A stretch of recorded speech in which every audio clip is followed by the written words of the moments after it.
Welcome back to another episode of Interesting True Crimes Media. I'm your host, Ball, and today I'll be reacting to the court footage of a officer who was charged with open fire during a road rage incident. Yeah, that's crazy. All right, without further ado, do me a favor, hit that like button, subscribe to the channel, and share the video so we can keep everybody aware of all the madness that's going on out here in this crazy world. All right, without further ado, let's go to work. Here it says that you pulled out a handgun with a silencer attached to it and opened fire. Am I reading that incorrectly?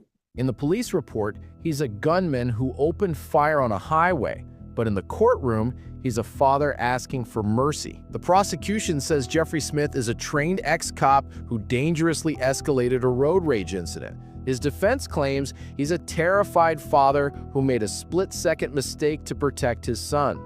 But both of their arguments are about to be overshadowed by the one piece of evidence the judge can't ignore. As you watch this, ask yourself one question. Is this a man who made a mistake or a man who got caught?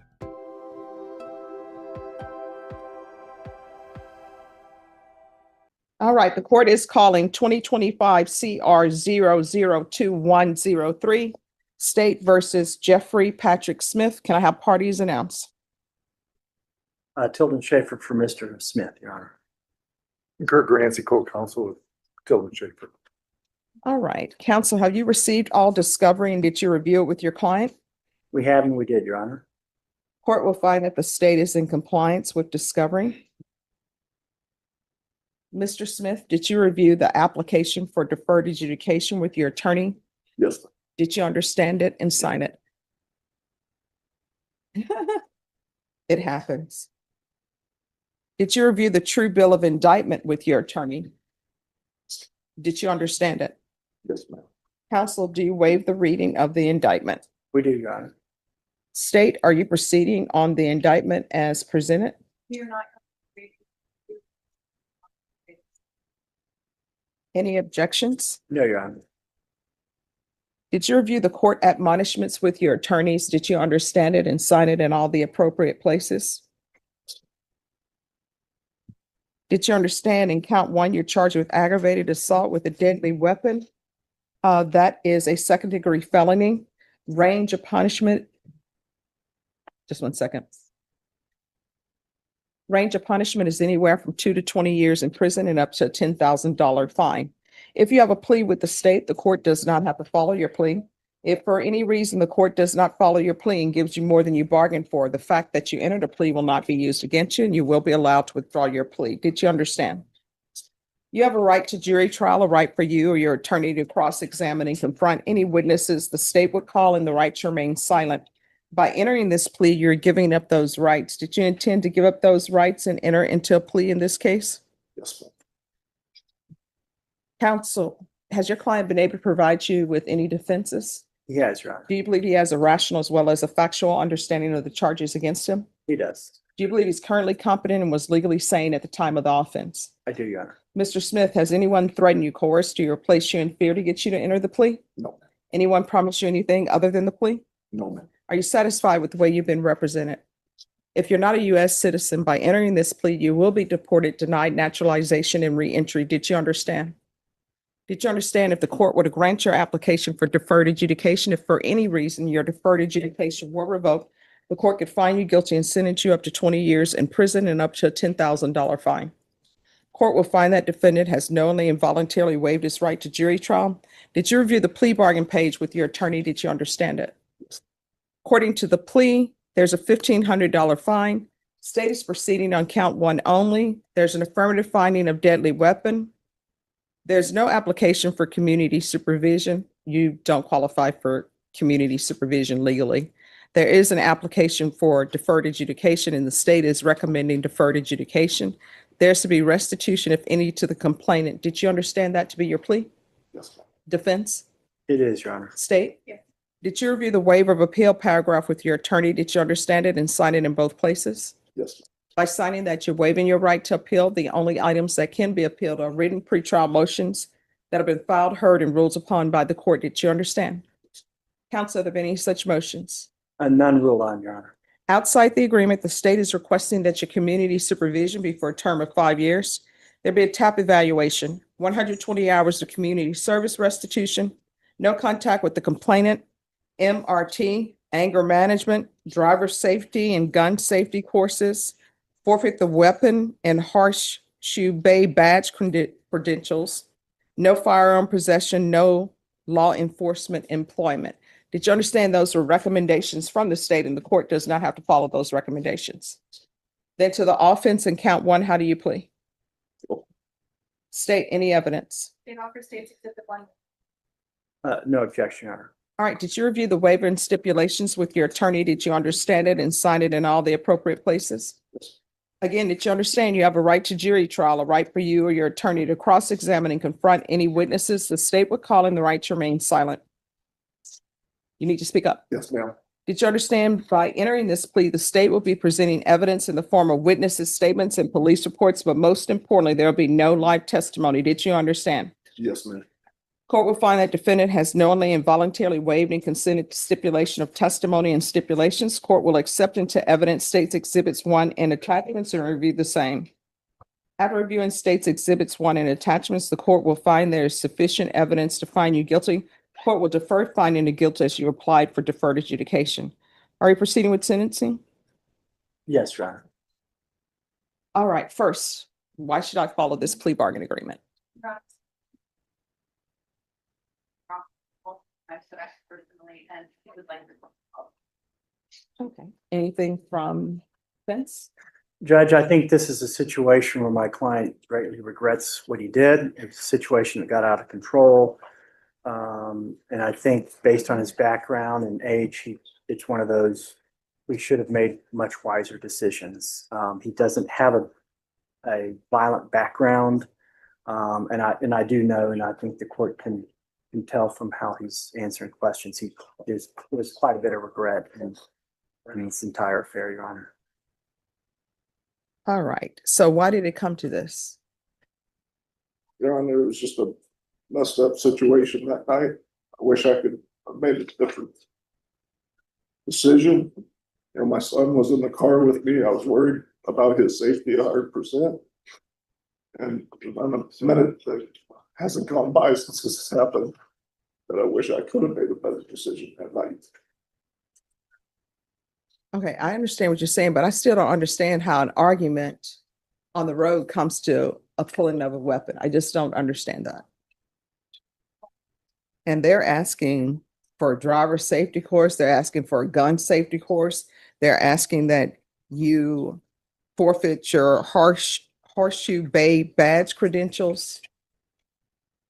And they're saying that you flashed a badge and that you were no longer employed with them. So I'm just trying to figure out what conditions would be appropriate for you. This is why I asked these questions, because I only there's a lot listed. used the old time to diffuse the situation. I thought it would help. That was it. There was no other reason behind it. Why did you still have the badge? It was given to me by my chief of police at the time as a memento, because that was my first job there before I went to Border Patrol. So where do you work now? I've left I left Border Patrol in 2016. I went back to construction. I'm a home inspector for new homes.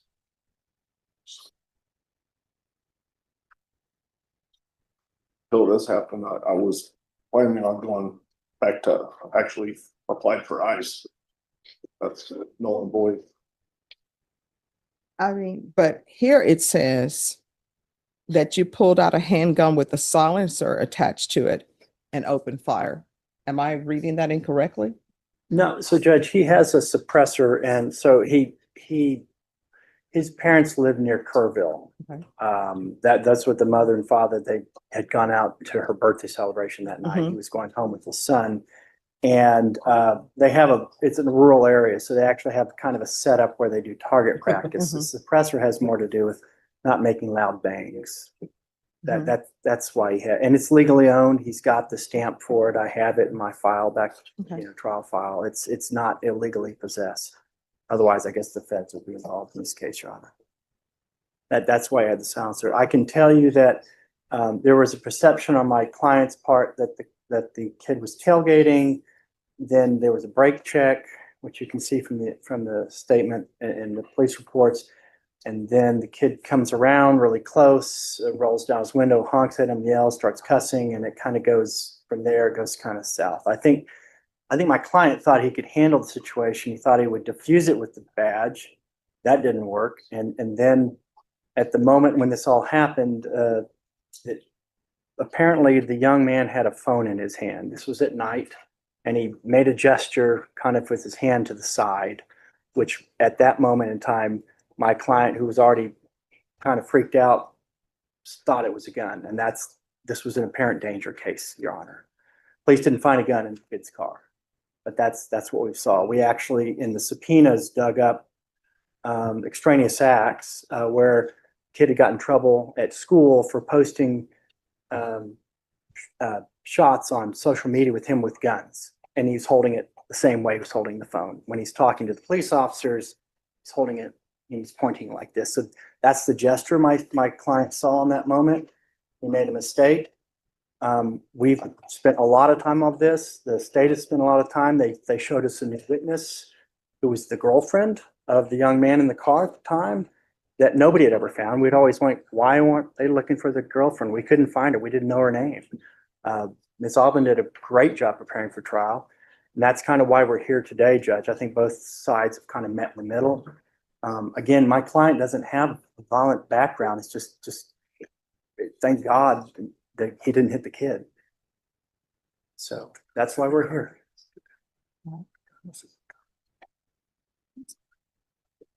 Oh, is there something else? Well, I mean, I'm not sure it's clear. The gun was in the car because of going out target practicing, but he had Right. gone and met his family for dinner, and he was going home, and they were in the back seat of the car, in a bag. You know, it wasn't as if he routinely carries a gun. He had been target practicing at his parents' house prior to dinner. He actually had a concealed carry permit, which he's since had to relinquish. The state revoked because of this. Is there anything else? No, Your Honor. Anything else from the state? Payment is happy with this resolution. I would, the court would like to hear now, I do have a restitution amount, but on the judgment, if you would like. Yes. It's $2,463.82. I'm sorry, Okay. just 1 second. If you could repeat that. $2,463.82. So is there any disagreement on that restitution amount? No, I think that was part of the discovery. We actually had the receipt from the repair shop, Your Honor. And where will you have that restitution amount? Judge, I think it's going to take a couple of months if the court would entertain that. He started this job about June, maybe, and so there's been some lag time. And I mean, he is the independent contractor, so lag time in taking the jobs and getting paid. All right, just 1 second. Excuse me. Everybody on this side, y'all need to move because probation can't see and they can't hear what's going on. All right, so when do you think it will be, and state your excuse. When do you think he will have that? If I had, I would say a minimum 2 months. Yeah, 60 days. All right. And that's 60 days from today? All right, this is what the court is going to do. The court, and I'm going to tell you, I was considering sending you to jail as a condition. But the state is saying that the complainant is in agreement to this being your sentence. So you can thank the complainant for that. Because sometimes I feel as though people need to have a chance to be alone in their thoughts at the jail to consider everything that is what they've done. And it appears that you've taken that into consideration. And it appears that on this night, everything that could go wrong did go wrong. But don't brake check people. People don't like to be brake checked. That's just my experience from driving. All right, 5 years deferred adjudication, regular reporting by Zoom or in person, regular random UAs.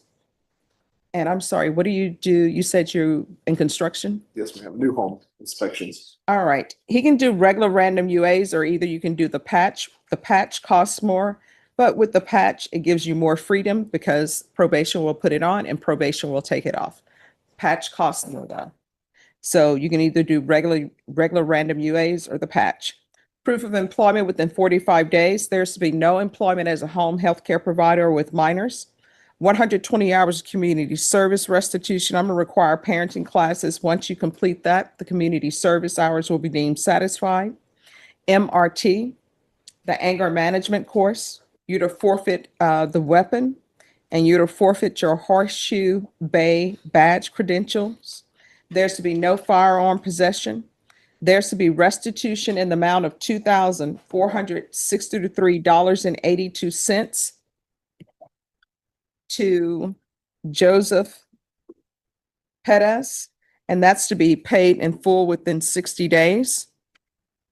There's to be no contact with Joseph Pettis.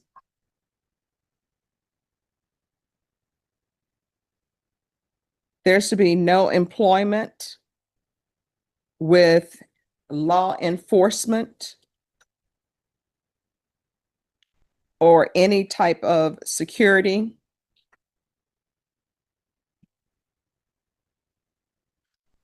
There's to be field visits 1 time per month for 6 months. Are you here in Bear County? Yes, ma'am.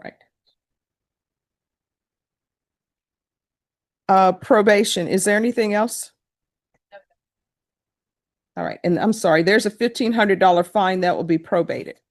Is there anything else that you need from the court?